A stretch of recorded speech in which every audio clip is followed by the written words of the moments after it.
Shalom Israel. Before I start, I want to give all glory, honor and praises to Yahweh, Ba'ashem Yahushai, Wahar Rakakadash, double honors to the elders and apostles in Israel who rule and teach well, to the Akims on highways and byways and those pushing this word in truth, sincerity, to the brothers and sisters in the truth. I got this video here that on the play. It says NATO sends the world a message of war. 21st of January 2024.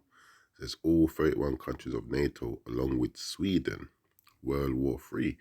And this is what brothers have been prophesying for a long while now.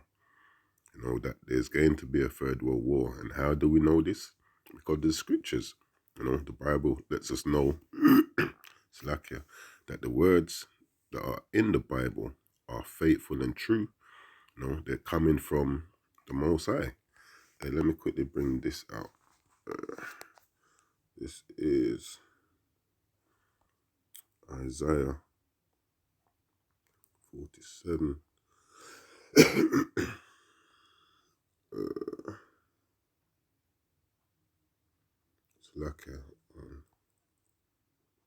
Isaiah 46 and 10 says, declaring the end from the beginning, and from ancient times the things that are not yet done, saying, my counsel shall stand, and I will do all my pleasure. So when we're prophesying of a third world war, it's not because we've got this great knowledge and wisdom which is of ourselves. No, the Most High has prophesied, has told us that this is what's going to come. This is what his intentions are, to bring a third world war. And the purpose of that war will be what? To bring judgment upon the earth, but also deliverance for the elect of his people. And Lord willing, we're part of that number. So I just want to play this video. And Lord willing, this lesson is edifying.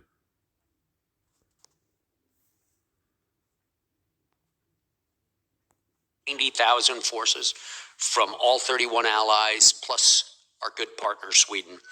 The alliance will demonstrate its ability to reinforce the Euro-Atlantic area. What's happened there?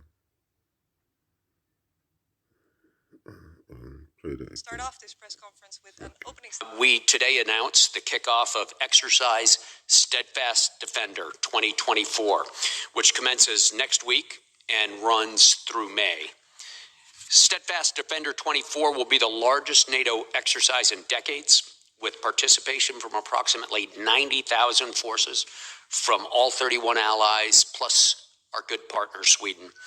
The alliance will demonstrate its ability to reinforce the Euro-Atlantic area.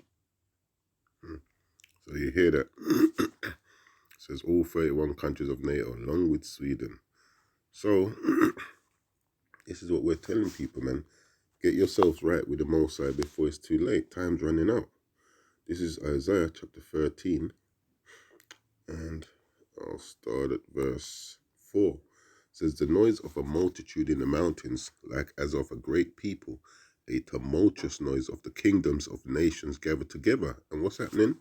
You got these countries gathering together. It says, the Lord of hosts mustereth the hosts of the battle. And all of this is the will of the Most High. Now, he's spoken it from the beginning. So we shouldn't be surprised that these things are coming to pass now.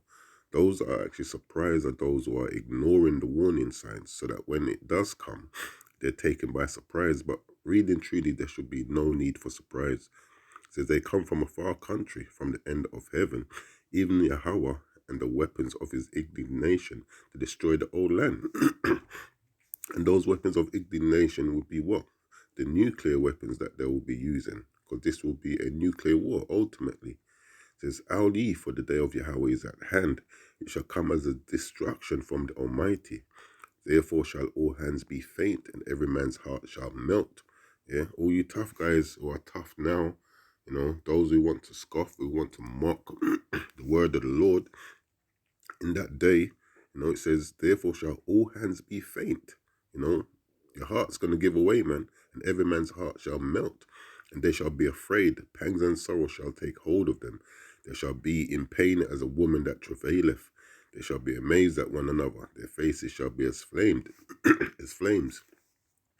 Behold, the day of the Lord cometh, cruel both with wrath and fierce anger, to lay the land desolate, and he shall destroy the sinners thereof out of it. So this is why we're telling our people to get yourselves right with the Most High now. You know, what did it say in Amos 9 and 8, I believe, or verse 10, it says, all the sinners of my people shall die by the sword. Yeah, this war that's coming is judgment upon the land and deliverance for his people. It says, for the stars of heaven and the constellations thereof shall not give their light. The sun shall be darkened in his going forth, and the moon shall not cause her light to shine. There's not going to be no no time in that day for people to be getting wisdom, knowledge, and understanding. This is the time to gather that now. That's why it says, wisdom and knowledge shall be the stability of thy times and strength for salvation, because you're gathering that wisdom and that knowledge now so that it can guide you in the time to come. You know, there will be no one around to be looking to give you knowledge and wisdom in that time. It says, and I will punish the world for their evil and the wicked for their iniquity, and I will cause the arrogancy of the proud to cease, and will lay low the haughtiness of the terrible. That proud is also dealing with the proud of our people as well, because we know that many of our people have that proudful spirit upon them. This is Joel chapter 2 and verse 9. It says, chapter 3, Salakia, and verse 9, it says, proclaim ye this among the Gentiles. Yeah, what was he doing? He was proclaiming what they're planning to do amongst the Gentiles, and we're doing that too. It says, prepare war, wake up the mighty men. Yeah, that's their soldiers. Let all the men of war draw near, let them come up. It says, beat your plowshares into swords and your pruning hooks into spears. And your plowshares are what? Your farming tools, you know, your pruning hooks, your gardening tools. It says, let the weak say, I am strong. And when you look at these NATO nations, on their own, you know, they're fairly weak, but together, you know, what's the saying? There's strength in numbers. It's assemble yourselves and come, all ye heathen, and gather yourselves together round about. Thither calls thy mighty ones to come down, O Lord.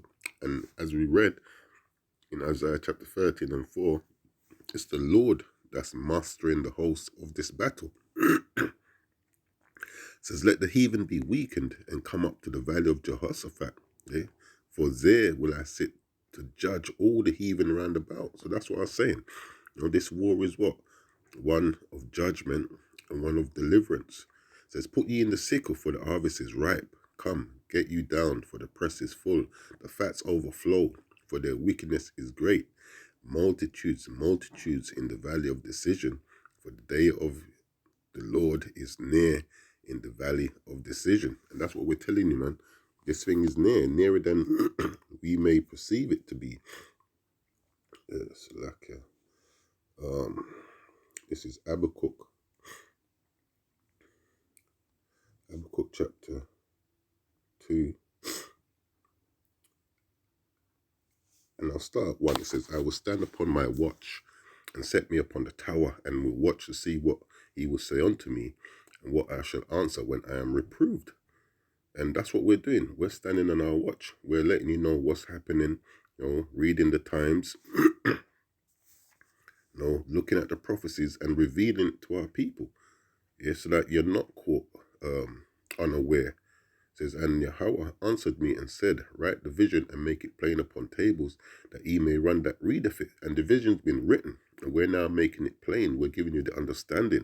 It says that he may run that readeth it, meaning what? That you may make haste. Hold on, I'm going to bring this out. This is Psalms. It says that he may run. What does it mean that he may run? Psalms 119 verse 59 says, I thought on my ways and turned my feet unto thy testimonies. Here we go. I made haste and delayed not to keep thy commandments. So that's what it means, man, when it says that he may run that readeth it. That you make haste and delay not. Yeah, so I read that again, Habakkuk 2 and 2. And Yahweh answered me and said, write the vision and make it plain upon tables. The understanding is being given, that ye may run that readeth it, that you may make haste. Why? Because the time is at hand. It says, For the vision is yet for an appointed time, but at the end it shall speak and not lie. Though it tarry, yeah? And what does that mean, tarry? Though it may seem to take long, though it may seem to be delay, wait for it, because it will surely come. It will not tarry, meaning it will not delay. Now, we'll go there. It says, Habakkuk 2 and 3 says, for the vision is yet for an appointed time, but at the end it shall speak and not lie, though it tarry. So that's H4102. Yeah. And it says to linger, tarry, wait, delay. So though the vision seem like it might be lingering, yeah, it might be delayed, what did it say? Wait for it, because it will surely come. It will not tarry, and that's H309. Yeah, it won't delay, it won't hesitate, it won't remain behind. Why? Because the Most High has spoken it. So this is a message, man. You know, we need to make sure that we're getting ourselves right and getting ourselves right from now. You know, I made haste and delayed not to keep thy commandments. So this is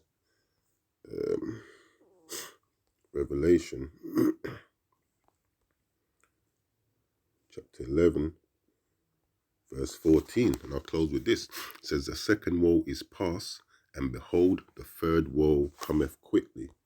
Now, what does that mean? Salakia says, the third woe cometh quickly. Now, this is a word which I brought out many times before. Quickly is G5035. Taku. It says quickly, speedily, without delay. Going to the Strongs, it says without delay, soon, shortly, suddenly. Yeah. When they say peace and safety, then what? Sudden destruction. Because why? They didn't prepare themselves, man. They were the 5 foolish virgins, you know, that didn't carry no oil in their lamp. They had no wisdom. They had no knowledge, no understanding. And that was their downfall, you know. But, yeah, Lord willing, this lesson's edifying, man. You know, we need to get ourselves right. Time's running out for those who don't want to get themselves right. And Lord willing, we are part of that number. Now, Lord willing, this lesson's edifying. With that, I'm going to close out. I'm going to give all glory, honor, and praises to Yahweh, Ba'ashem, Yahushai, Wahara, Kakadash, Kwame Sha'ala.